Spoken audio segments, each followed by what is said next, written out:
এদিকে জম্মু সীমান্তে বারবার ড্রোনের দেখা, নজরদারির নয়া কৌশল পাকিস্তানের। ড্রোনের মাধ্যমে ভারতীয় সীমান্তে নজরদারি চালাচ্ছে পাকিস্তান। জম্মুর আর্নিয়া সেক্টরে বুধবার রাতে ড্রোনের গতিবিধি দেখার পরই নিরাপত্তায় জোর সেনার।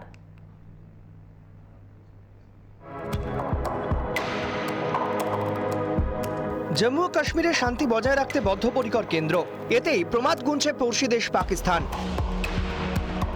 তাই বারবার টার্গেট ভারত। শুধু সীমান্তে যুদ্ধবিরতি চুক্তি ভঙ্গ নয়, ভারতের সেনা ঘাঁটিগুলিকে বারবার টার্গেট করছে পাকিস্তান। পাঞ্জাবের পর জম্মু সেনা ঘাঁটিতে বিস্ফোরণ। ড্রোনের মাধ্যমে বিস্ফোরণ ঘটানো হয়েছিল জম্মু সেনা ঘাঁটিতে। এরপরই কড়া নজরদারি শুরু করেছিল সেনা, বসানো হয়েছিল হাই মাস্ট লাইট। ফের সেই ড্রোন দেখা গেল জম্মুর আকাশে। এ নিয়ে জম্মুতে গত 15 দিনে 6 বার সন্দেহজনক ড্রোনের গতিবিধি নজরে এলো। জম্মুর আর্নিয়া সেক্টরের কাছে বুধবার রাত 10টা নাগাদ সন্দেহজনক ড্রোন নজরে পড়ে বিএসএফ জওয়ানদের। ড্রোন নজরে আসা মাত্রই গুলি চালায় জওয়ানরা। অভিমুখ বদল করে ফের ড্রোন ফিরে যায় পাকিস্তানের দিকে। ভারতীয় সীমান্ত পার করে প্রায় 100 থেকে 150 মিটার ভেতরে ঢুকে পড়েছিল ড্রোনটি। ভূপৃষ্ঠ থেকে প্রায় 200 মিটার ওপর দিয়ে উঠছিল ড্রোন। ড্রোন নজরে আসা মাত্রই নিরাপত্তায় আরও জোর দিয়েছে সেনা। রাতে বাড়ানো হয়েছে লেজার লাইটের ব্যবহার। অন্যদিকে সেদিনই পুলওয়ামায় জঙ্গিদের খোঁজে অভিযান চালায় পুলিশ। সিআরপিএফ ও সেনার যৌথ বাহিনী অভিযানে ছিল। রাতভর চলে গুলির লড়াই। ভোরে 3 জঙ্গির দেহ উদ্ধার করে সেনা। রিপাবলিক বাংলা। রাষ্ট্রদ্রোহিতার আইনকে ঔপনিবেশিক আইন বলে উল্লেখ সুপ্রিম কোর্টে। রাষ্ট্রদ্রোহ আইনের সাংবিধানিক বৈধতাকেই চ্যালেঞ্জ জানিয়ে সুপ্রিম কোর্টে মামলা দায়ের হয়। সেই মামলার শুনানিতে কেন্দ্রকে শীর্ষ আদালতের প্রশ্ন, স্বাধীনতার 75 বছর পর এই আইনের প্রয়োজনীয়তাটা কি?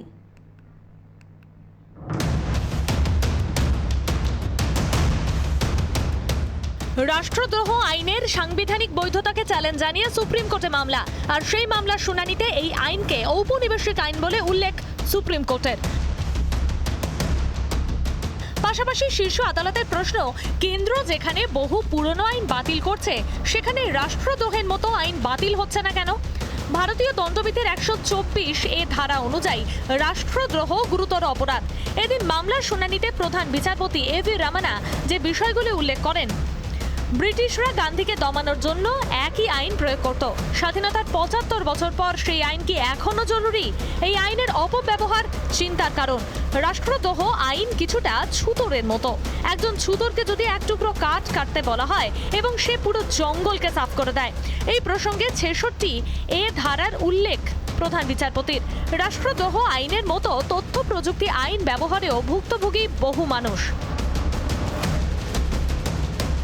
এর আগেও রাষ্ট্রদ্রোহ আইনের বিরুদ্ধে সুপ্রিম কোর্টের দ্বারস্থ হন 2 সাংবাদিক। সেই সময় শীর্ষ আদালতের অন্য একটি বেঞ্চ এই বিষয়ে কেন্দ্রের প্রতিক্রিয়া জানতে চায়। রিপাবলিক বাংলা। এবার জাতীয় রাজনীতিতে নজর রাখা যাক। দীর্ঘ 2 দশক পর এবার জাতীয় কংগ্রেসের সভাপতি পদে নির্বাচন। যে দৌড়ে গান্ধী পরিবার নয়, নাম উঠে আসছে কমলনাথের। কংগ্রেসে পরিবারতন্ত্রের অভিযোগ দীর্ঘদিনের, বিরোধীদের কটাক্ষ বরাবরের। দলের অন্দরেও সম্প্রতি গান্ধী পরিবার নিয়ে ক্ষোভ প্রকাশ্যে এসেছে। ঘরে বাইরে চাপ সামাল দিতেই কি এবার জাতীয় কংগ্রেসের সভাপতি পদ গান্ধী পরিবারের বাইরে, নাকি 2024-এর আগে বিরোধী শিবিরকে এককাট্টা করতেই বার্তা কংগ্রেসের? দীর্ঘ 2 দশক পর এবার কি গান্ধী পরিবারের বাইরে যাবে কংগ্রেসের রাশ? সেই সম্ভাবনায় প্রবল হচ্ছে কংগ্রেসের নির্বাচনের আভাস পেতেই। সংসদের বাদল অধিবেশনের পরই জাতীয় কংগ্রেসের সভাপতি পদের নির্বাচন হতে চলেছে বলেই সূত্রের খবর। সভাপতি হওয়ার দৌড়ে আছেন মধ্যপ্রদেশের প্রাক্তন মুখ্যমন্ত্রী কমলনাথ। দীর্ঘদিন ধরে সক্রিয় নন সোনিয়া গান্ধী। 5 রাজ্যের বিধানসভা নির্বাচনের সময় কোথাও তাকে প্রচার করতে দেখা যায়নি। শারীরিক কারণেই বেশ খানিকটা গৃহবন্দী তিনি। 2 বছর দায়িত্ব সামলাবার পর সরে দাঁড়িয়েছেন রাহুল গান্ধীও। অভিযোগ ছিল তারুণ্যকে প্রাধান্য দিতে গিয়ে অভিজ্ঞতার অনাদর করেছেন রাহুল। গান্ধী পরিবারের বাইরে কংগ্রেসকে যেতে না দেওয়ার অভিযোগেও সরব হয়েছিলেন কংগ্রেসের প্রবীণ প্রজন্ম। ইতিহাস ঘাঁটলে দেখা যাবে 1978 থেকে 1991 গান্ধী পরিবারের হাতেই ছিল কংগ্রেসের রাশ। গান্ধী পরিবারের বাইরে শেষ সভাপতি সীতারাম কেশরি। 1996 থেকে 1998 সীতারাম কেশরি সভাপতি ছিলেন। 1998 থেকে 2 দশকেরও বেশি সময় কংগ্রেসের রাশ গান্ধী পরিবারে।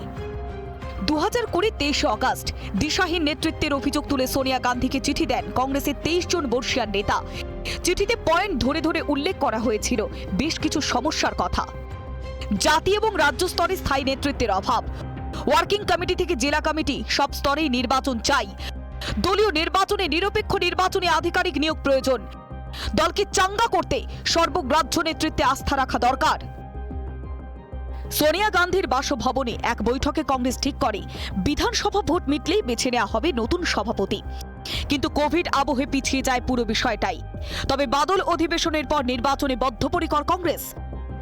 সূত্রের খবর অনুযায়ী যদি কমলনাথ সভাপতি নির্বাচিত হন তাহলে তৃণমূলের মতো অবিজেপি দলগুলির নেতৃত্বের সঙ্গে বোঝাপড়া সহজ হবে। মমতা, পাওয়ার, নবীন পটনায়ক, স্টালিনের মতো আঞ্চলিক দলগুলির নেতারা বয়স এবং অভিজ্ঞতায় রাহুল গান্ধীর তুলনায় অনেকটাই বড়।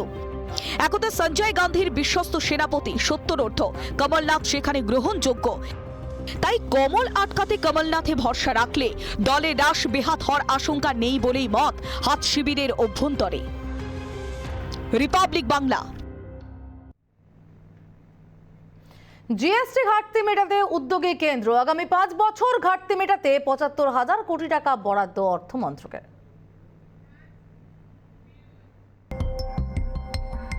পণ্য পরিষেবায় এক দেশে একটাই কর থাকবে, এই চিন্তাধারা থেকে 2017 সালে মধ্যরাতে সংসদে ঘটা করে শুরু হয়েছিল পণ্য ও পরিষেবা কর। বিরোধী রাজনৈতিক দলগুলির অভিযোগ ছিল চটজলদি জিএসটি লাগু করায় ব্যাপক মন্দার মুখে পড়তে হয়েছিল ভারতের অর্থনীতিকে। এরপর করোনাকালে সেই ঘাটতি নামতে নামতে বিশাল অঙ্কে পৌঁছেছে। এই পরিস্থিতিতে জিএসটি লাগু করতে গিয়ে হওয়া রাজস্ব ঘাটতি মেটাতে উদ্যোগী কেন্দ্র। আগামী 5 বছরকে সামনে রেখে নতুন পরিকল্পনা অর্থমন্ত্রকের। আগামী 5 বছর জিএসটি ব্যবস্থা কার্যকর করতে রাজ্যগুলির রাজস্ব আদায়ে যা ঘাটতি হবে তা পূরণ করবে কেন্দ্র। জিএসটির কারণে হওয়া রাজস্ব ঘাটতি পূরণে 75,000 কোটি টাকা বরাদ্দ করল সরকার। এতে আগামী দিনে কেন্দ্রের কাছে রাজ্যগুলির পাওনা অনেক কমবে। রাজ্যের ঘাটতি কমলে উন্নয়নে জোয়ার আসবে। একই সঙ্গে কেন্দ্রের বিরুদ্ধে সুর চড়ানোর সুযোগও থাকবে না বিরোধী দলগুলির কাছে। রিপাবলিক বাংলা। চণ্ডীগড়ে বিজেপির বিক্ষোভ প্রদর্শন ঘিরে ধুন্ধুমার। চণ্ডীগড়ের সেক্টর 25 ময়দান থেকে মুখ্যমন্ত্রী অমরিন্দর সিং এর বাড়ির উদ্দেশ্যে রওনা দিল বিক্ষোভকারীদের আটকায় পুলিশ। চলে জল কামানো।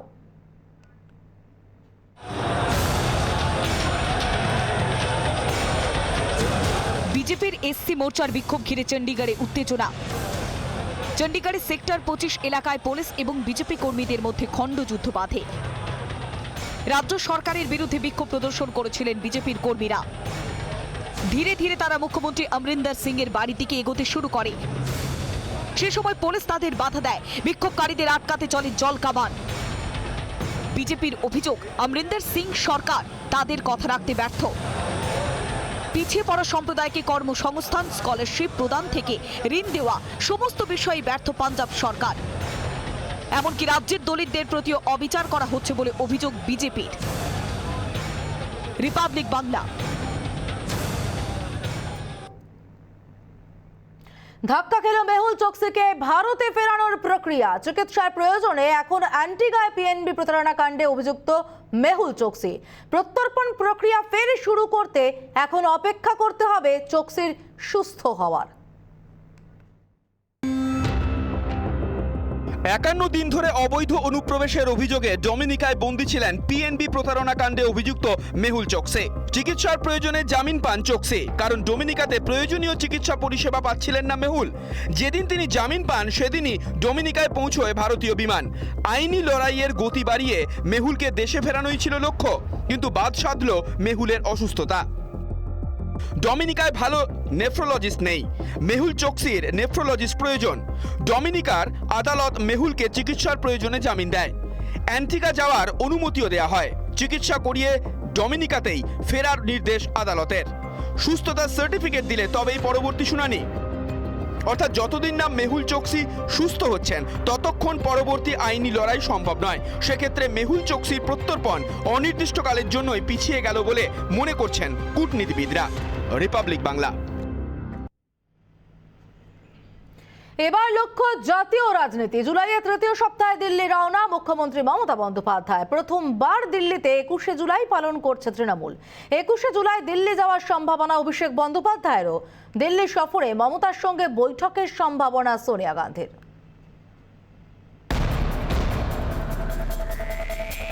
বাংলায় জয় এসেছে, এবার লক্ষ্য দিল্লি। 2024 লোকসভা ভোটকে পাখির চোখ করেছে তৃণমূল। ঘাসফুল শিবির সূত্রে খবর, জুলাইয়ের শেষ সপ্তাহে দিল্লির উদ্দেশ্যে রওনা দিচ্ছেন তৃণমূল সুপ্রিমো মমতা বন্দ্যোপাধ্যায়। তৃতীয়বার মুখ্যমন্ত্রী হিসাবে নির্বাচিত হওয়ার পর প্রথমবার মমতার দিল্লি সফর নিয়ে জাতীয় রাজনীতিতে জল্পনা তুঙ্গে। 19শে জুলাই সংসদে বাদল অধিবেশন শুরু। দলীয় সাংসদদের সঙ্গে বৈঠক করবেন মমতা। দিল্লিতে মমতা সোনিয়া সাক্ষাতের সম্ভাবনা, অন্য অবিজেপি দলের নেতাদের সঙ্গে বৈঠকের সম্ভাবনা। প্রথমবার দিল্লিতে 21শে জুলাই পালন করবে তৃণমূল। মমতার বক্তব্য জায়ান্ট স্ক্রিনে দেখানোর বন্দোবস্ত হয়েছে। 21শে জুলাই দিল্লি যাওয়ার সম্ভাবনা অভিষেকেরও। पार्लियामेंट चलने का टाइम एक दफे हम जाते हैं कि सबको सब मुलाकात होता है, अच्छा लगता है, पुराना दोस्त भी है, नया दोस्त भी है।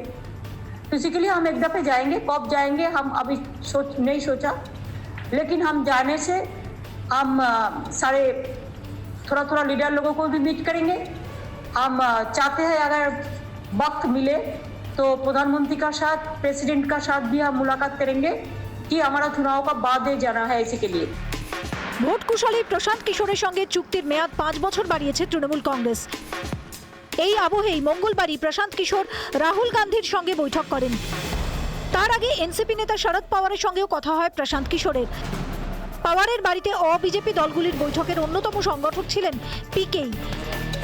ঠিক এই সময়ে পরবর্তী কংগ্রেস সভাপতি হিসাবে উঠে আসছে কমলনাথের নাম। রাজনীতিতে গান্ধী পরিবারের 3 সক্রিয় সদস্য থাকতেও কমলনাথ কংগ্রেসের সভাপতি হলে তা ইন্দিরা কংগ্রেসের রাজনীতিতে এক অভিনব ঘটনা হবে। যুব কংগ্রেসের সময় থেকেই কলকাতার সেন্ট জেভিয়ার্সের ছাত্র বড়বাজারের কমলনাথের সঙ্গে মমতা বন্দ্যোপাধ্যায়ের অত্যন্ত সুসম্পর্ক। সব মিলিয়ে মমতার এবারের দিল্লি সফরের দিকে বিশেষ নজর রাজনৈতিক মহলের। অনুপম পাত্রের রিপোর্ট, রিপাবলিক বাংলা। নিজের লোকসভা কেন্দ্র বারাণসীতে দরাজ হস্ত প্রধানমন্ত্রী উদ্বোধন করলেন বিলাসবহুল কনভেনশন সেন্টারের। সঙ্গে একগুচ্ছ প্রকল্প উপহার বারাণসীবাসীকে।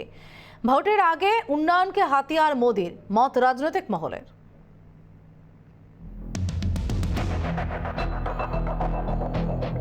2022-এ উত্তরপ্রদেশে নির্বাচন। বাংলায় ভরাডুবির পর মান রক্ষার লড়াই বিজেপির। অন্যদিকে জাতীয় রাজনীতিতে প্রাসঙ্গিকতা বজায় রাখতে মরিয়া বিজেপি বিরোধী দলগুলি। এবার উত্তরপ্রদেশে উন্নয়ন একটা বড় ফ্যাক্টর। সেই লক্ষ্যেই বারাণসীতে একাধিক প্রকল্প উপহার দিলেন মোদি। বারাণসীবাসীকে মোদির উপহার 1583 কোটি টাকার প্রকল্প। শিবলিঙ্গের আদলে তৈরি হয়েছে রুদ্রাক্ষ কনভেনশন সেন্টার। বারাণসীর অভিজাত সিগরা এলাকায় তৈরি হয়েছে এই কনভেনশন সেন্টারটি। इसी तरह ये इंटरनेशनल कन्वेंशन सेंटर रुद्राक्ष भी पूरी दुनिया को आपसी प्रेम, कला और संस्कृति के जरिए जोड़ने का एक माध्यम बनेगा। এদিন যোগী সরকারের ভূয়সী প্রশংসা করলেন নরেন্দ্র মোদী। করোনার দ্বিতীয় ঢেউয়ে সরকারের ভূমিকাকে দরাজ সার্টিফিকেট দিলেন মোদী। कोरोना से निपटने में उत्तर प्रदेश के प्रयास उल्लेखनीय है। করোনায় উত্তরপ্রদেশে একাধিক ঘটনা ভাইরাল হয় নেট দুনিয়ায়, জানিয়ে সরব হয় বিরোধীরা।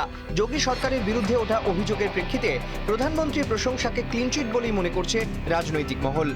রিপাবলিক বাংলা। এবার একটু খেলার খবরে নজর রাখা যাক। ইংল্যান্ড সফরে টিম ইন্ডিয়ায় বড় ধাক্কা। করোনা আক্রান্ত ঋষভ পন্থ ও দলের সাপোর্ট স্টাফ দয়ানন্দ গরানি। দয়ানন্দের সংস্পর্শে আসায় আইসোলেশনে রয়েছেন ঋদ্ধিমান সাহা ও বোলিং কোচ ভরত অরুণও। বিসিসিআই এর তরফে জানানো হয়েছে, চলতি মাসের শুরুর দিকেই ভারতীয় ক্রিকেটার এবং তাদের পরিবারকে কোভিড ভ্যাকসিনের দ্বিতীয় ডোজও দেওয়া হয়েছে। কিন্তু আর কোনো রকম ঝুঁকি না নিয়ে ইংল্যান্ড সফরে থাকা ক্রিকেটার, তাদের সাপোর্ট স্টাফ এবং পরিবারের নিয়মিত কোভিড টেস্ট করা হবে। ইংল্যান্ডের বিরুদ্ধে টেস্ট সিরিজ শুরুর আগে ভারতীয় শিবিরে করোনা হানা। বিসিসিআই সূত্রে খবর 8ই জুলাই করোনায় আক্রান্ত হন ঋষভ পান্ত। ঋষভ এক আত্মীয়ের বাড়িতে আইসোলেশনে রয়েছেন। প্রসঙ্গত ইউরো কাপের ম্যাচ দেখতে ওয়েম্বলিতে গিয়েছিলেন পান্ত। ফ্যানদের সঙ্গে ছবিও সোশ্যাল মিডিয়ায় পোস্ট করেন তিনি। করোনায় আক্রান্ত ভারতীয় দলের এক support staff throwdown specialist Dayanand Garani করোনায় আক্রান্ত। দয়ানন্দের সংস্পর্শে আসায় আইসোলেশনে ঋদ্ধিমান সাহা। ঋদ্ধিমানের করোনা পরীক্ষার ফল নেগেটিভ। আইসোলেশনে টিম ইন্ডিয়ার বোলিং কোচ ভারত অরুণ। ইংল্যান্ডের বিরুদ্ধে টেস্ট সিরিজ শুরুর আগে 20 জুলাই থেকে ভারতীয় দলের 3 দিনের প্রস্তুতি ম্যাচ রয়েছে। এই মুহূর্তে ভারতীয় দলের 2 স্পেশালিস্ট উইকেটকিপার ব্যাটসম্যানই আইসোলেশনে রয়েছেন। বিসিসিআইয়ের তরফে জানানো হয়েছে চলতি মাসের শুরুর দিকে ভারতীয় ক্রিকেটাররা এবং তাদের পরিবারের সদস্যরাও কোভিড ভ্যাকসিনের দ্বিতীয় ডোজ নিয়েছেন। কিন্তু কোনো রকম ঝুঁকি না নিয়ে ইংল্যান্ড সফরে থাকা ক্রিকেটার, সাপোর্ট স্টাফ এবং তাদের পরিবারের নিয়মিত কোভিড টেস্ট করা হবে। রিপাবলিক বাংলা। টোকিও অলিম্পিকে 2 বঙ্গতনয়া জেতার বিষয়ে আত্মবিশ্বাসী প্রণতি নায়েক এবং সুতীর্থা মুখোপাধ্যায় উড়ে যাওয়ার আগে হলেন রিপাবলিক বাংলার মুখোমুখি। রিপাবলিকের প্রতিনিধি সুখেন্দু সরকারের সঙ্গে তাদের আড্ডার কিছুটা অংশ আজ আপনাদের জন্য। পুরো আড্ডা দেখতে নজর রাখুন রিপাবলিক বাংলার খেলায়। টোকিও অলিম্পিকে অংশ নিতে শহর ছাড়লেন 2 বঙ্গতনয়া, টেবিল টেনিসের সুতীর্থা মুখোপাধ্যায় এবং আর্টিস্টিক জিমন্যাস্টিক্সের প্রণতি নায়েক। 2 বঙ্গতনয়ার শহর ছাড়ার এক্সক্লুসিভ কভারেজ শুধুমাত্র রিপাবলিক বাংলায়। আর্টিস্টিক জিমন্যাস্টিক্সে টোকিও অলিম্পিকে ভারতের প্রতিনিধিত্ব করবেন সেই প্রণতি নায়েক। দ্বিতীয় ভারতীয় জিমন্যাস্ট হিসেবে তিনি এই অলিম্পিকে অংশ নেবেন। খুব ভালো লাগছে যে এরকম একটা সুযোগ পেয়েছি, এত বড় প্ল্যাটফর্মে আমি কম্পিটিশন করার সুযোগ পেয়েছি। তো আমার এটাই গোল যে আমি ওখানে গিয়ে আমার বেস্ট পারফরমেন্স দেবো। পাশাপাশি সুতীর্থা মুখোপাধ্যায় কমনওয়েলথ গেমসে সোনা জেতার পর এবার অলিম্পিকে বড় মঞ্চে বড় লক্ষ্য নিয়ে যাচ্ছেন পৌলমী ঘটক এবং সৌম্যদীপ রায়ের এই ছাত্রী। বিশেষ বলতে আমি ইন্ডিয়া ক্যাম্পে ছিলাম সোনিপতে, তো ওখানে আমাদের ক্যাম্প চলছে, তারপর ওখান থেকে আমি চলে আসি। আমি আর একটা অ্যাডভান্টেজ, আমার পার্সোনাল কোচ আমার সাথে যাচ্ছে, তো সেই ক্ষেত্রে মানে আমার খুবই সুবিধা হচ্ছে। তো দেখা যাক অলিম্পিক্সে ভালো কিছু করে আসবো, এই আশাই নিয়েই যাচ্ছে। প্রণতি এবং একই সঙ্গে সুতীর্থার ওপর পদক জয়ের প্রত্যাশা রয়েছে। তাদের পরিবারের তরফেও রয়েছে একরাশ প্রত্যাশা যে তাদের মেয়েরা পদক জিতেই দেশে ফিরে আসবে, দেশের মুখ উজ্জ্বল করবে।